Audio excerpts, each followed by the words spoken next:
Hey, folks, welcome back to a brand new show, the Trailer Park Show. We're glad to be here. It is as we always do, it's brand new. It's never old. It's always fresh here. Thank you for being with us here today on this very special program. As many people know, we are now at the start of early voting for many cities around Texas, and our surrounding areas in Travis County are no exception.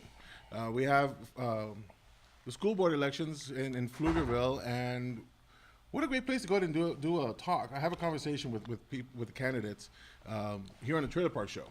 Just to give you guys, we'll have Anthony, who's here, who will be hosting and moderating the discussion. We'll be introducing everybody here momentarily, but just to give you guys a brief rundown as to what we're going to be doing. This is a casual conversation with candidates. The candidates have been going all throughout Pflugerville, through the Chamber of Commerce, through Black Pflugerville, through Facona, and I believe like two or three other ones throughout this whole election season for the school board, and they've been asked a lot of rigorous questions. They've said, "You've got 2 seconds to answer this question. Go." Today, it's not going to be that way. We're going to be a little bit more laid back. This is a conversation with candidates, so that they can go ahead and talk to you a little bit about what some of the concerns and some of the questions that have been brought up. Anthony, who is a Pflugerville resident, has spoken to several people across the candidate forums, and have gotten a little bit more information about some of the concerns that have been brought up that have not been able to be addressed at the board meetings or at the interviews. And so what we want to do is be able to have that opportunity to ask some of the questions that couldn't be answered or couldn't be asked during that time. The reason why we're doing this is because people need to know a little bit more. It's always our belief that you should have more information about your candidates so that you can make the best informed decision about who will be directing the pathway, not only at a state level, but also in a community level where the children's future is at stake. So without much further ado, Anthony, please take it away. Thank you. I want to thank our candidates for showing up. Rob Reynes was going to show up. He had a last-minute engagement, and Tony Hanson had a work engagement, so he couldn't be with us. But I thank you guys for coming to this. I've been to all of your forums, listened to all of the discussions at all the other forums. So this will be just talking, no timers, no time limits. We'll go over some slides that I have here, maybe challenge you a little bit on some of your answers. But I want to get at solutions, at what you guys, your background, how you view the world, and how you come up with some solutions to a better education system. So I'm going to talk about Pflugerville. So if you guys can queue up number 1, we'll just do like 1-minute introductions, talk about yourself. I'll just say, I've lived in Pflugerville since 2010. I have 2 girls going through the system right now. One's in the bilingual program at Highland Park. The other one went to Kelly Lane and now is in Hendrickson. My wife, she works at ACC doing research, and she's actually a substitute teacher too that has worked in AISD, Round Rock ISD, and Pflugerville ISD. So I get to hear a lot of different stories about what actually goes on in all of the district. They're doing a study about why inner city schools fail, ACC is, and they want to study why ACC is underperforming the surrounding areas. So it's a 5-year study, and I get a lot of insights about what's going on right in Pflugerville and Round Rock and what's not going right in AISD.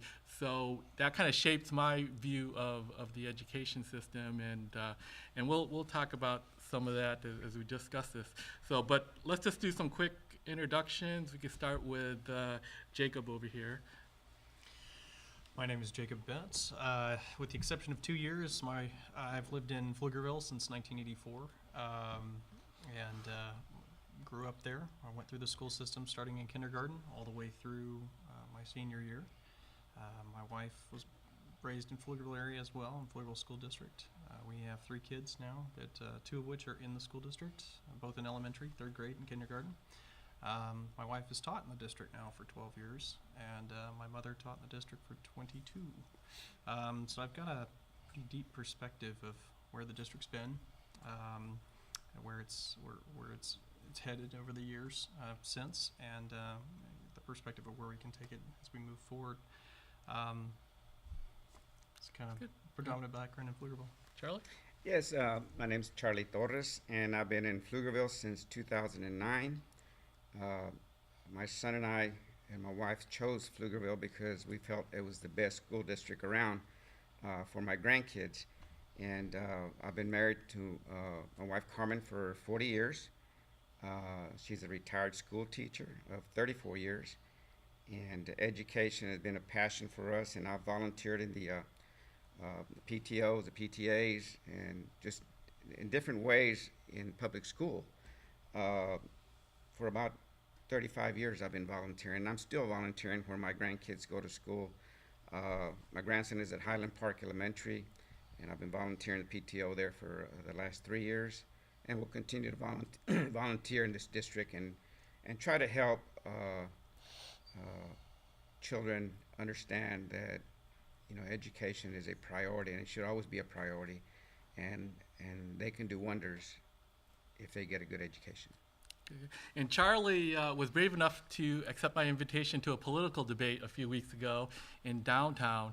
So it's a little debate group that talks about political issues, and we had a discussion about education a couple weeks at the Driscoll, and I think I invited all you guys, but only Charlie made it out. But it was a good discussion, a lot of people from opposing views, and it's a bi-weekly thing that if you guys like to talk about politics and current events and get both sides of an issue, I recommend you look it up on meetup.com and just search for political debate.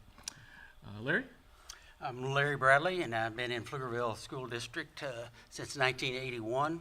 I came to Pflugerville as the principal at Pflugerville High School and worked at Pflugerville ISD until 2011, at which time I retired, and retirement liked me and I liked it. And so several years, 3 years into my retirement, someone said, well, you ought to run for school board. So I lost my mind, and well, you didn't have to run the first time, right? Nobody ran against you. Larry is the incumbent, right? That was the blessing. Yes. And now we got 3 people. So it was a really interesting experience for me. We're in Pflugerville because we wanted to be in Pflugerville. When I accepted the job, I wanted a job in my wife and children wanted places where they could grow up and get a quality education. And research that we did prior to coming to Pflugerville proved that it was one with great community values, a emphasis on education. And at that time, the schools were the focal point of the community. It was a small farming community, and so everyone was vested in the school district and in the schools. So it was an outstanding place to be, and we ended up making it home for us and now for our daughters. Both of them are educators. My wife was an educator. I can claim that my wife was the best AP junior English teacher in Texas, and I have the data to support that. And our older daughter is an AP junior history teacher at Hendrickson High School now, and our youngest daughter is an elementary principal. So even though they knew that education didn't pay extremely well, they ended up with sharing the passion that I have and my wife has for education and the benefit to everyone if the school district's run correctly. So it's been my pleasure to serve for 3 years, and I'd like to serve for another 3 years. Thank you, Larry. Cliff? Thank you for allowing me to be here. My name is Clifton Stiles. Like everybody else, me and my family moved here from El Paso, Texas, primarily because of the schools and the beautiful neighborhood Pflugerville is, community-wise. A little bit about myself. I served 16 years in the United States Army and Air Force, and prior to getting out, me and my family were wondering, okay, where are we going to plant our roots? Originally from California, and we thought, okay, if we're going to stay here in Texas, let's try to get as close to Austin as possible. And thank goodness my wife did the research on Pflugerville, and we consider it home. When we got here, we jumped on a number of initiatives on the east side of Austin. We worked with a number of nonprofit groups. And so I think I'd see, I'd have a little bit of perspective on things a little bit different. And we tried to move our concerns up to Pflugerville, where we have a growing African American and Hispanic community, which is a beautiful thing. Some of the reasons why I'm running for school board is to build on what our current board has already done. Some things I think need to be handled differently, and some things have been going very, very well. And I just want to help expound on that with my experience that I have. I have a criminal justice background. I'm a graduate of Houston-Tillotson University. And I have 2 kids, well, 3 in our district currently, 2 in high school at Hendrickson High School, and I have a 6th grader at Kelly Lane. So we, again, like everyone here, love our community and just want to help serve the best that I can. So that's why I'm running. Thanks, Cliff. And I'll say, Cliff, I want to thank your organization, Black Pflugerville, for all the candidate forums. I've been to a number of them. That's where we met. I know you and your wife. I think your wife won Activist of the Year last year. And I appreciate all those city council forums and things that you bring to the community. Yes, sir. Yes, sir. Matt? My name is Matt Robertson. I moved to Pflugerville from Wisconsin. I was stationed at Fort Hood out of Killeen. I was a medic in 4th 42nd Field Artillery. I'm married to my wife Tracy of 19 years. We have 2 children, Joshua, who graduated last year from Pflugerville High School. Both my children went through Brook Hollow Elementary School, Parkrest Middle School, and on to Pflugerville High School. My daughter Ashley is currently a sophomore at Pflugerville High School. We moved to Pflugerville because it was a great community. It hadn't exploded yet 16 years ago the way it is currently, and we loved the feel of it. We loved the people, and we loved the school. We moved to the neighborhood we live in specifically to go to Brook Hollow Elementary School, and I wouldn't have picked any other elementary school. My kids loved it there, and we had a great time.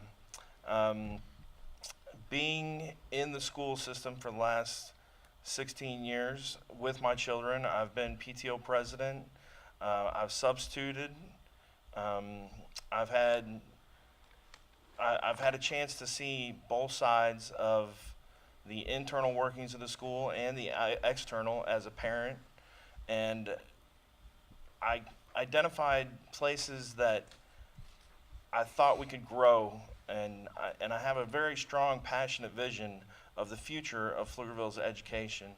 That's why I'm running for school board.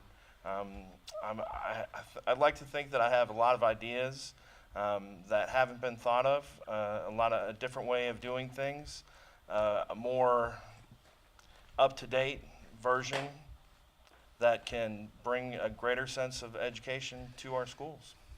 Thanks, Matt. And Matt is also president of his HOA. He's a member of FACONA. So that's where we met years ago, and that was the last forum that we all were together on last week. So you guys got slide number 1 queued up yet? Okay. So I just want to talk a little bit about Pflugerville. I forgot to tell you what I do. By trade, I'm a manufacturing systems engineer. Or education. By trade, I'm a senior solution consultant. So I like data. I like numbers. I believe that you can't manage what you can't measure. So I like to look at numbers. I do that for my craft. So a little bit about Pflugerville. We have about 60,000 people in the ISD. There are kind of double that. So the ISD actually encompasses areas of Austin and the ETJ. So it's pretty big how many people are in the ISD. The Pflugerville ISD is the #1 single employer in Pflugerville. Average age is 37, medium income is 76, average house is 174,000. 92% of residents have a high school diploma, but only 34% have a college diploma.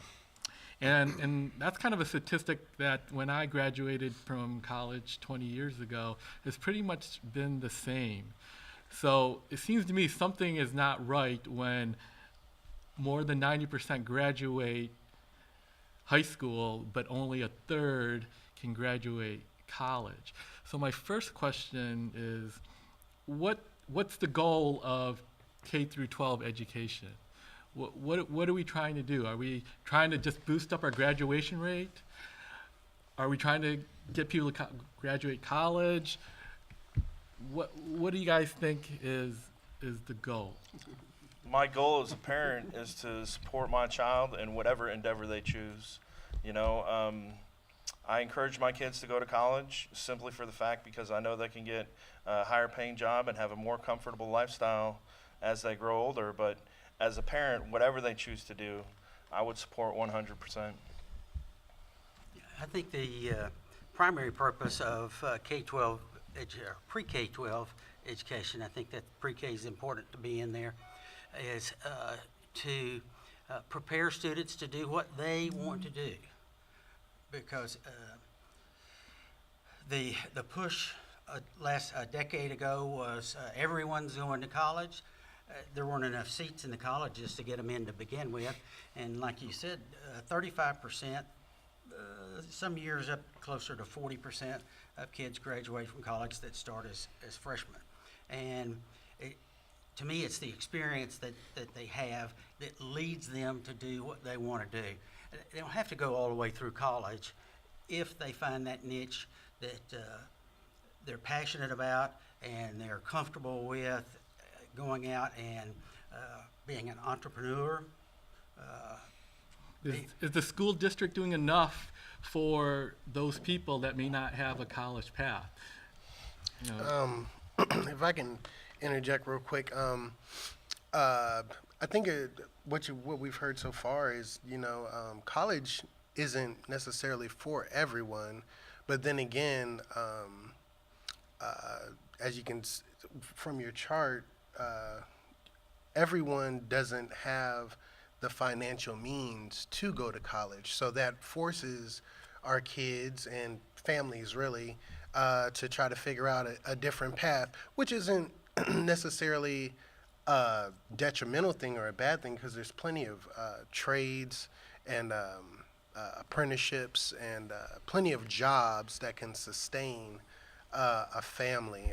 If I'm thinking of a living wage, we've heard that term before, anywhere between $12 to $15, let's say.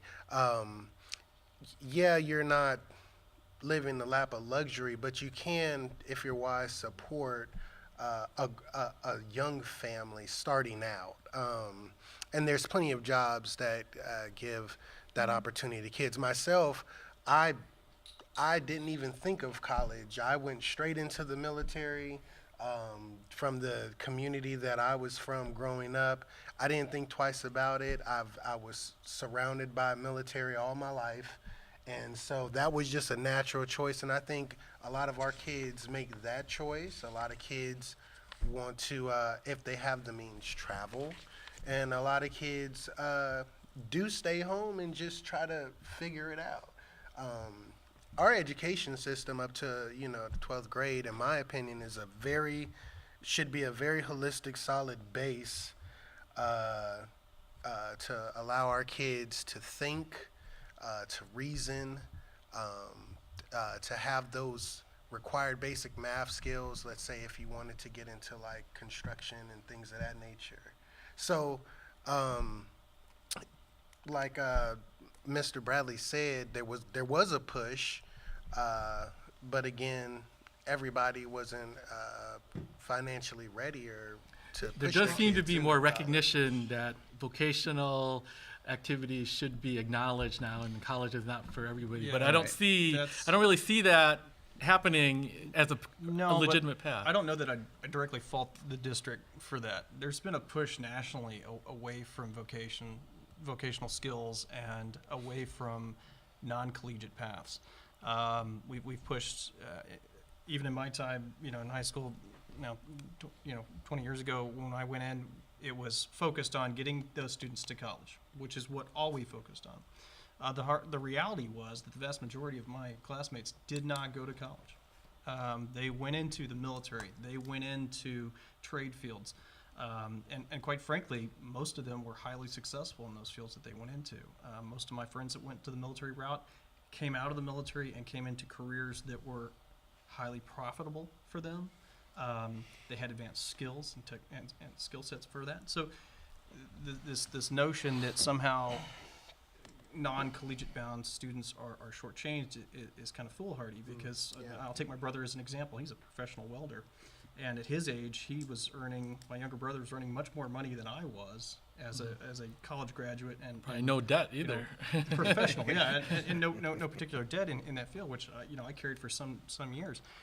I think the goal of K through 12 is, as we've said, this foundational element, this building a solid base for young people, so that regardless the path they choose, once they graduate, they're moving on to that next stage with the proper skill set to excel.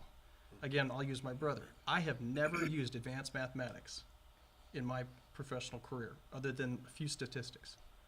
My brother uses advanced trigonometry and geometry virtually daily, assembling buildings and other various tasks. Who knew? But that's something that at that K through 12 level, and especially as they move into the 8th, 9th, 10th grade, it's important for kids who do want to go that path to understand that. But it's also important for those that want to go the collegiate path to understand that there's a broad spectrum of capabilities and possibilities for them that go beyond just simply heading into academics. Some kids do much better by going off and learning skills and learning trades and working for 3, 4, 5 years, and then going back to school. College will always be there. And if your career path ultimately takes you there, even in your 30s, 40s, so be it, or beyond. Charlie? I think this is my feeling on the goal that pre-K through 12 education, and this is what I believe in, is preparing them with a quality education so that they can be prepared for whatever goal that student has once they leave high school. Now, that kind of creates a little question mark. Have they got a goal set? Or are they going to start going to college and then decide after a year or two, this is not for me? Now they've created some debt. So to me, trying to get those students at an early age, 8th, 9th graders, trying to get them to focus on a career path. I mean, like Jacob said, when I graduated from high school in 1974, it was like, you got to go to college. And that was it. That was what they got us prepared for.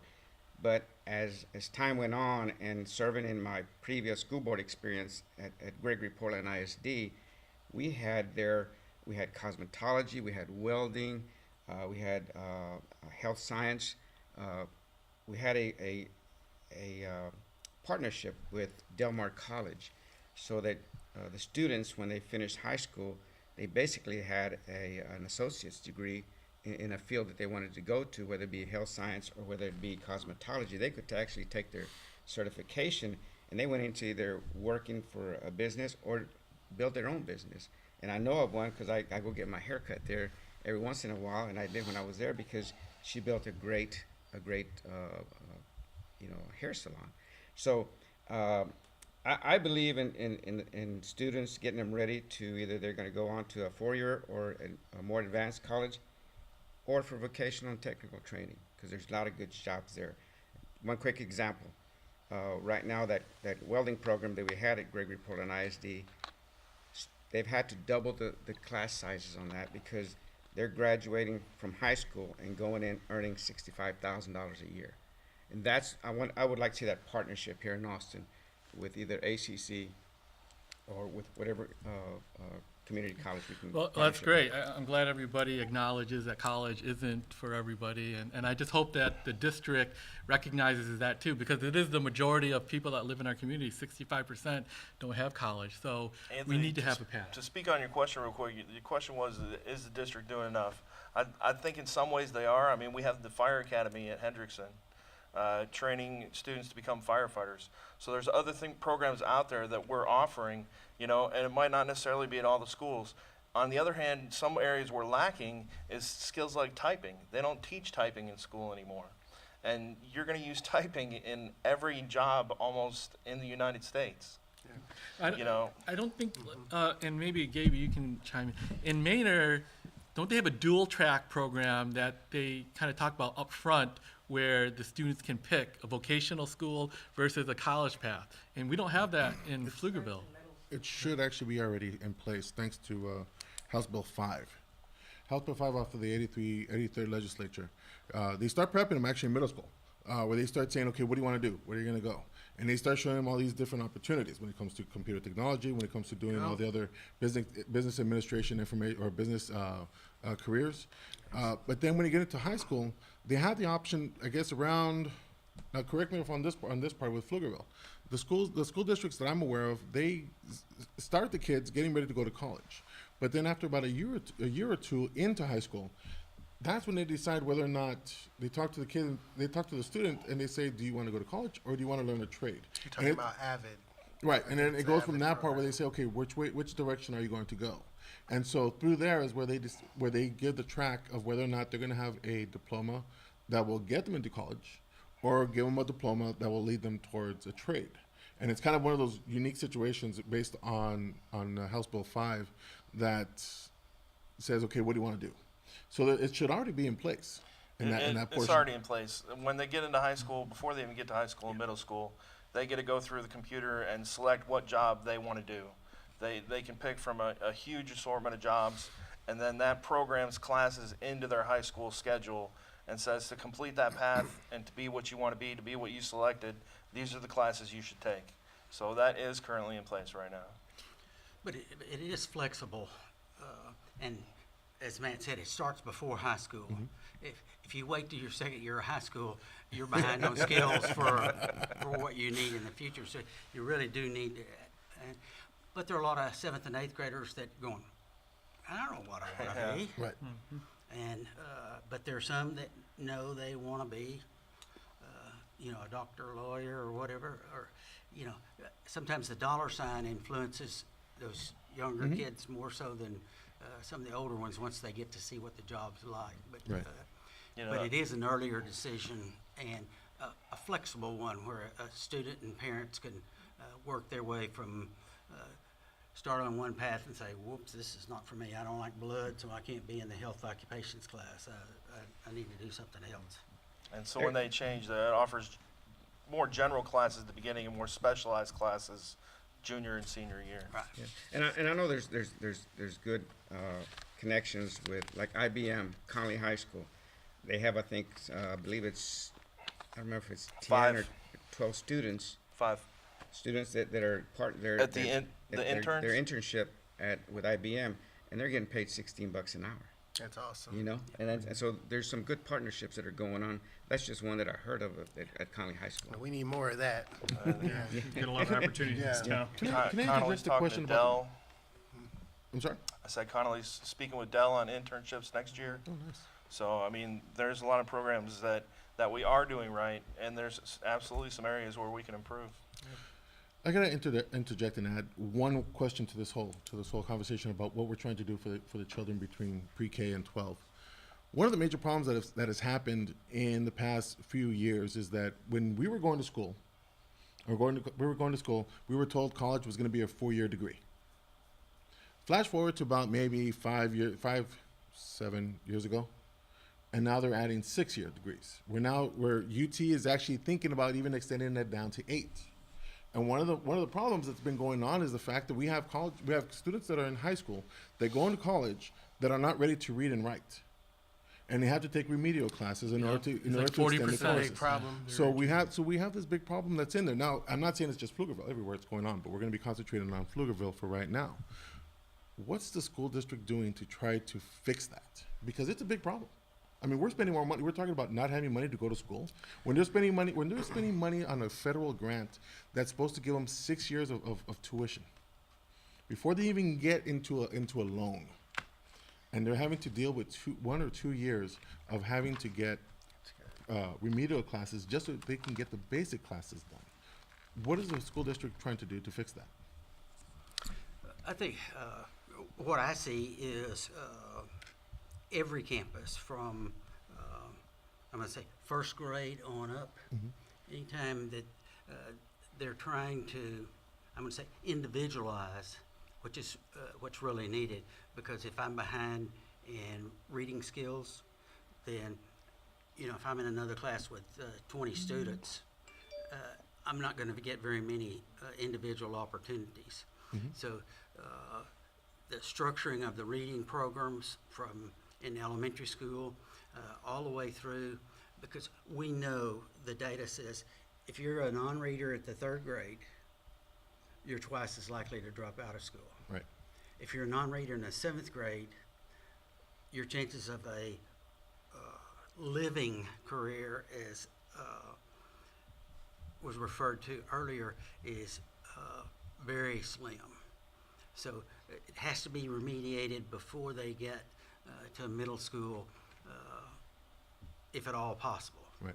But the effort can't stop just because they don't get there on that time. That's one of the difficulties with public education to me, is that we're constrained by time. But one student reads at 1st grade. They don't need to be doing the same thing that the rest of the 1st grade class is doing if they're already reading at 1st grade level. We need to have those enrichment activities where they can move forward. Same thing goes through high school. If we had a young man, probably 10 years ago now, finished every math course that he could take in Pflugerville ISD. And we started contacting colleges. We finally got Cal Berkeley to offer him a linear algebra class via the internet. No other university in Texas, no other university in the United States would offer him that opportunity. Wow. And Yeah, I'm sorry, I didn't Go know. ahead. Okay, here's my opinion on that, or I think class sizes sometimes are too big, and puts an extra stress on those teachers that are working very hard. They're doing a great job, but when your classes are too large, they can't individualize the help that some of these students need to bring them up to par. I think we really have to look at the class sizes to help more students. And here's another thing: we've got a lot of parents that are either single parents, for whatever reason it might be, and they're working a couple of jobs or 3 jobs. It's hard for them to really do what they need to do with those students. Stay home and read with them, because they're working 2 or 3 jobs. So I've always believed in that saying: it takes a village to raise a child, and that's why I want to participate with the educational system more, to try to help more students to be that. To bring that concept that it takes a village to raise a child. That's a great question that you brought up, and that goes back to what you said about 92% of our kids are graduating.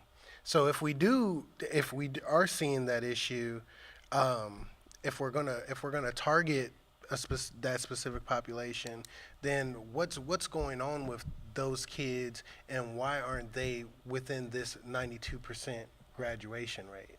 Because I'm quite sure you're not gonna get through STAR tests. We're testing our kids heavily, so we know which kids can read, which kids can write, which kids can perform the math at whatever acceptable level we have here. Question to that. I'm very grateful that our legislators are about to bring so much money into our schools, HB period, 21. here. $1.8 billion, yes. where is that money gonna go? We already spent it. We just approved the raise, There $5 you- million. That's where it's going. Well, we know some of that money is going somewhere. Part of the problem with that bill though is that it should be taken away. It's going to be taking away part of the career technologies, if I remember correctly, and how that bill is. So it's going to affect middle school. Okay. But yes, you are correct. My- They're working on getting My more question, money, though. my point is this: in our district, we only have about $50,000 going to social services. That's district wide. My question is if we're going to focus and target kids that need that help, we're gonna need to put the funding behind that so that we have the additional aides and possible student aides, teachers aides, social workers. I understand we have one social worker in almost every one of our schools, which is a beautiful thing. And I'm sure they need more assistance. Well, I'm glad you brought up money. I Can think, you, I think slide we need number to, two. I Slide think number we two. need to do that if we're going to effectively attack that problem, So this is because that's the reason why a little bit our hard to OCs see. are filling up. But what this shows is the comparison between Westlake, Lake Travis, Round Rock, Leander, Pflugerville, and AISD. And the bar is the starting pay for the first year teacher. So for Pflugerville, before the pay increase, it's about $45,000. AISD is the highest at over 50,000, but Westlake is the lowest. Westlake and Lake Travis are the lowest at 44,500. You can't see it there, but the ratings, as you guys are probably aware, Westlake and Lake Travis, according to greatschools.com, our average is a 9.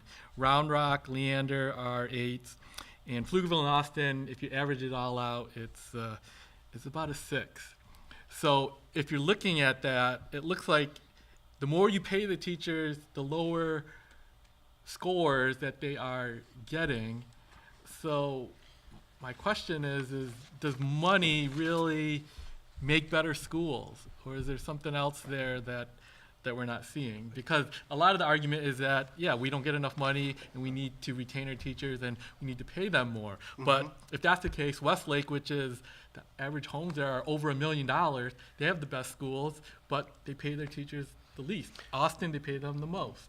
Well, to me, and I guess I've been here, me and probably Charles has been here shortest amount of time. I've been here 4 years, but because my kids play sports and I get to frequent a lot of these other communities, I wouldn't compare Westlake to Pflugerville. I've been to that high school, and that high school is by far got it going on more so than Pflugerville. Now, when you're talking about, Hendrickson, if I have to compare the two. Now, if you're talking about teachers pay in comparison, I'm not sure why Westlake pays their teachers the way they pay them. But I do know that our teachers here deserve, and this is my opinion, they deserve to be paid well. They deserve the pay that they're getting. And within our budget, if at all possible, we should always strive to take care of our teachers, because I believe in the philosophy that if we are taking care of our teachers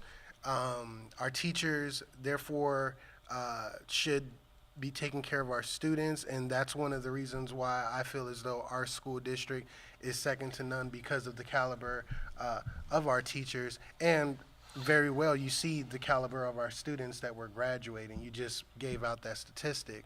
Now, disparities amongst pay in various districts. I think a lot of this, hopefully, with this windfall that's coming down, is going to sort of plateau all of this out, because I think that's part of why our legislators But did this. do you really think just giving more money is going to make better schools? I don't think it's giving money. I think it's paying the teachers what they're worth We also have to take into account. for what they do. Yeah, we have to take into account that statistic too. We're talking about first-year teachers, okay?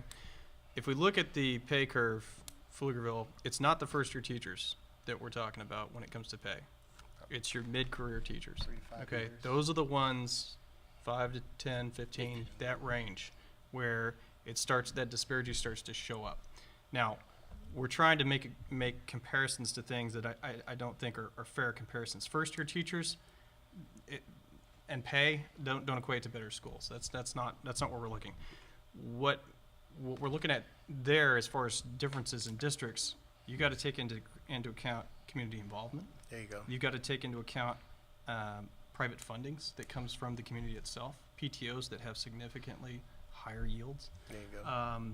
You have to take into account those factors that do have an effect, have a gross effect on the outcome of education in the schools. So I think you've got two different issues going on there. The pay element is those mid-career teachers, and in Pflugerville, that curve is lower than the majority of the surrounding communities. At the beginning of their career, it's pretty good, but that's not really where we're hearing that outcry. Well, that's what I'm trying to drive at. What is Westlake and Lake Travis doing differently? If it's not the pay, what are those things? I think you also need to look at the demographics. There you go. I don't think you can compare the demographics of Pflugerville ISD to Westlake. Pflugerville is around 50% Hispanic. Now I'm off a little bit there, but it's 50% Hispanic, 20% African American, 20% white, and the rest is Asian American. There's a disparity there. If you really Looking at compare Westlake. Westlake to Pflugerville, There you go. it's going to be totally different. Totally I bet. different. It's not going to be the same. And I think we have over 50% that need assistance. if I'm Social- not- We're talking socially about disadvantaged. economic, I think, Yes. is the That's the bigger. bigger issue. Yes, More than anything. socioeconomic That's is the about bigger issue. 50%. It's your economics. So the question becomes, how do you solve that problem? And so one of the things would be a parent resource center. You know, every person that's going through parenting right now, that situation has already come up with previous parents, and they've dealt with it somehow. They've had an outcome, they've had positive outcomes, they've had negative outcomes. If we can put together some kind of parent resource center where every time an event happens, say, hey, you can go and call this parent resource center, log your event, and this is the result. This is the actions you took. Did it turn out negatively? Did it turn out positively? You know, we can, when I say parent resource center, I don't think that I'm a better parent than anyone else, or that, you know, that I do a better job parenting my kids than anyone else. But if we don't look at trying to improve ourselves as parents and becoming the best that we can be, you know, there's things out there that I can learn, that I can improve on to become a better parent. And there's other parents out there that have found these things, and if we have a way to log them in you know, a parent volunteer-based resource center, so that way we don't even have to pay for it. We have parents from PTOs, you know, putting, all we have to do is provide the resources, you know, a computer and a phone, and that could be in place, and a room for somebody to be in. Yeah, one of the things that we're looking at also is, if you look at the lower socioeconomic student, doesn't have as many experiences between birth and kindergarten, first grade. Most of those kids are probably reading by age of 4 at least, if not 3, and probably a few more than that, because of the experience their parents are able to afford to give them. That, and it's just like, if you look at a lot of sports in Texas, the sports that are really highly skilled, we'll say volleyball, for instance, the schools whose young ladies can play select club volleyball, that just means you got enough money to pay for your Trainers. entry into the sport, have a lot more success than girls that start the sport in the 7th grade. They don't have the skills necessary at that early age. And the same thing holds true in the classroom. If you don't have those skills and working on those skills, access to those skills, then you're behind the 8 ball when you're starting. And that's not fair to kids as a whole. We've got to find a way, whether it's a parenting center or whether it's additional opportunities for time on their educational. Is there needs. anything that the administration can do? I have this debate with my wife all the time. She's working at Andrews Elementary right now in East Austin. This school's rated like a 4, and they got their STAR test back, and she says none of her kids have passed it. 0 have passed the STAR test. But they're going to just let these kids go through, migrate to the next level. And she says it's administration because they're so overwhelmed. The demographics there are so bad that they kind of treat their kids like they're just a daycare, and they're just pushing them through because they have to, because they don't want to have to deal with them year after year. And when she goes to other districts, it's not like that. They hold them back in Round Rock, and you know, if you don't pass, you don't pass. And my biggest fear is that Pflugerville becomes like Austin. There was one chart that I want to show you, but the southern area schools in Pflugerville are rated 4 and 5. And you get to the newer areas of Pflugerville, east of I-30, they're all rated 9s and 8s. And it seems like there's a push where the Austin is infiltrating Pflugerville and making them worse. So how do we, as board members, potential board members, prevent what's happening in Austin in Pflugerville? Well, one, we definitely don't want to be Little Austin. And two, some of the schools, Palmer Lane Elementary, I'll mention them because they are one of 17 elementary schools in the state of Texas last year that got all 7 distinguished awards. Now you're talking about a 90% low income. You're talking about majority minority campus with Hispanic and Vietnamese, and there are very, very few Vietnamese teachers, bilingual Vietnamese teachers in Texas to begin with, and across the nation.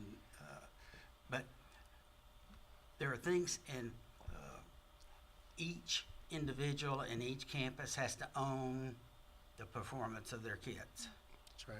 If you don't own that, then it is the administration's problem. And that, you know, everybody's got to own it. Jacob? To add to that, I think we have an opportunity here as whoever goes into this next board.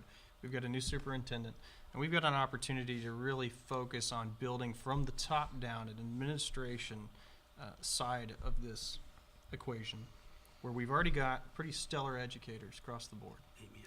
But we can reinforce those stellar educators with stellar administration. And you ask, what can the board do? We can hold the administration accountable to doing the very best they can and using every resource available to them to continue to drive excellence into their schools. And that means that the administrators hold their educators accountable. They drive education. We don't drive bureaucracy, we drive education. And that's what this board, whatever it looks like when this election's over, can do. That is our first and foremost responsibility. And it is within our power to do so. Cliff, Yeah. you're saying? Yeah, I really like the answers that have been given so far. Just to piggyback, we for our lower performing schools, I'm not sure what the percentage rate of parent involvement is.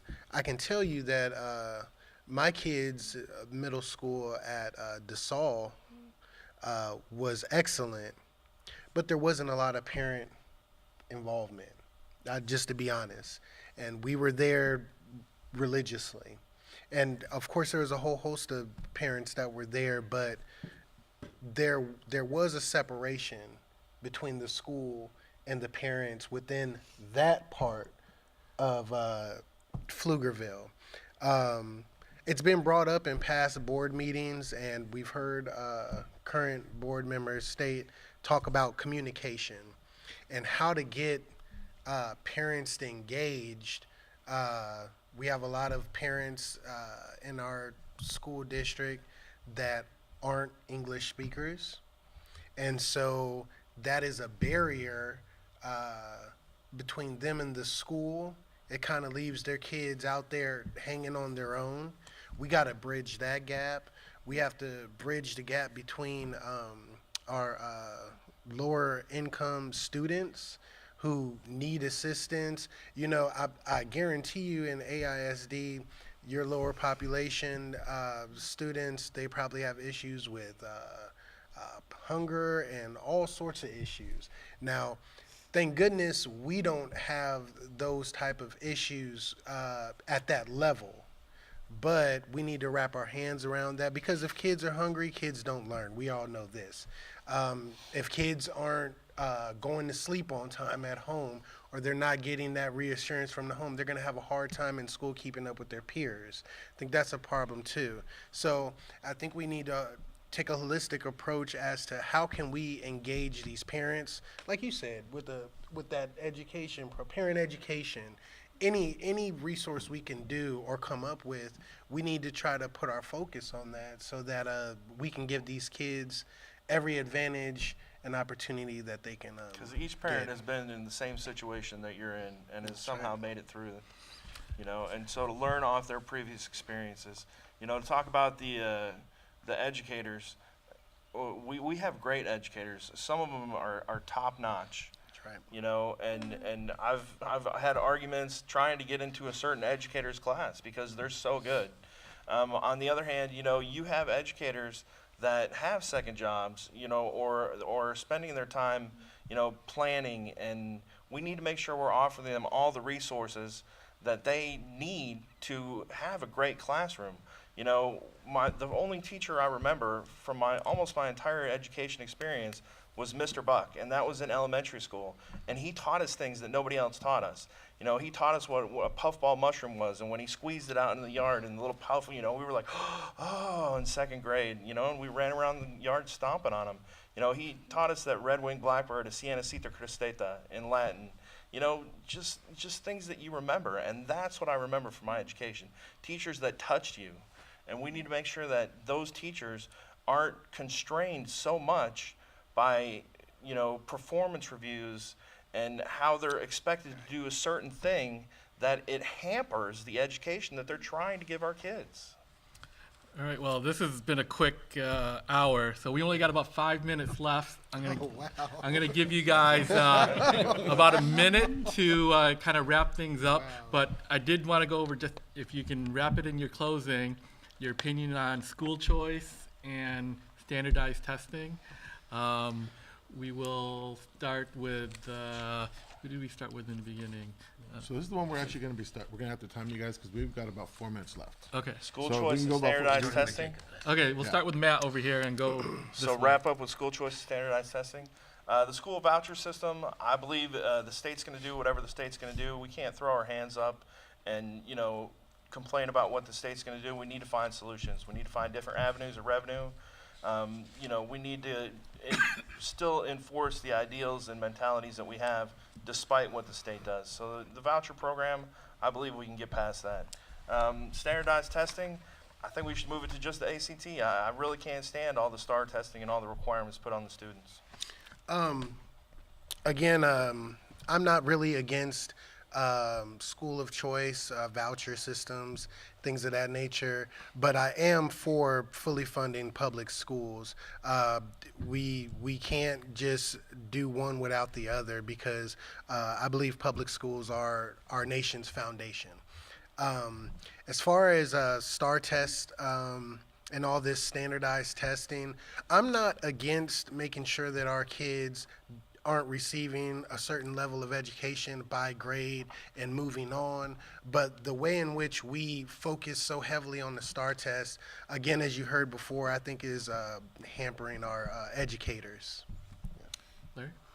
Yeah, because of my passion for education and because I want every child to do the very best they can, I think that as our board, we need to continue to push the expectation level of even the pre-K kids, keep pushing that up and grow from the bottom up rather than top down like a lot of laws. I'm not in favor of school choice. I'm not in favor of vouchers, because you don't fund public education to the extent that constitutionally the legislature should.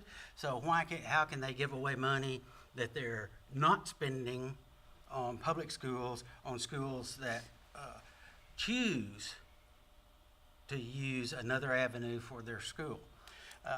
John Rothstein, I had the opportunity to hear him, and he's done educational research for about 40 years. He said, if you have dental care, vision care, and food, you can save a lot of students. Okay. Like And, Charlie?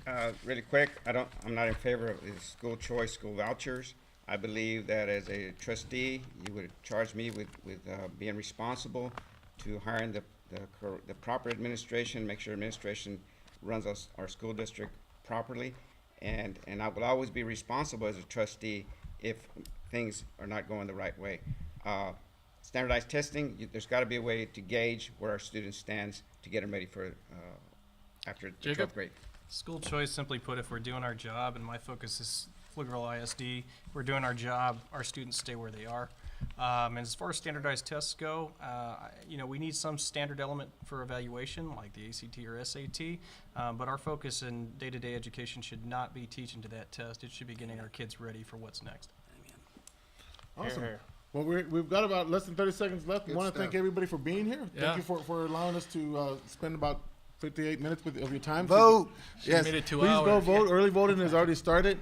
Next week, we will be having the Indivisible Indivisible group, group. as part of celebration for May Day. We're looking forward to having that great conversation with them. Please join us next week. And also, please watch for the new episode that's going to be uploaded to YouTube. Until then, we will see you guys next week. You guys take care. Vote. Bye-bye. Vote. Thank Night, you. and get out and vote.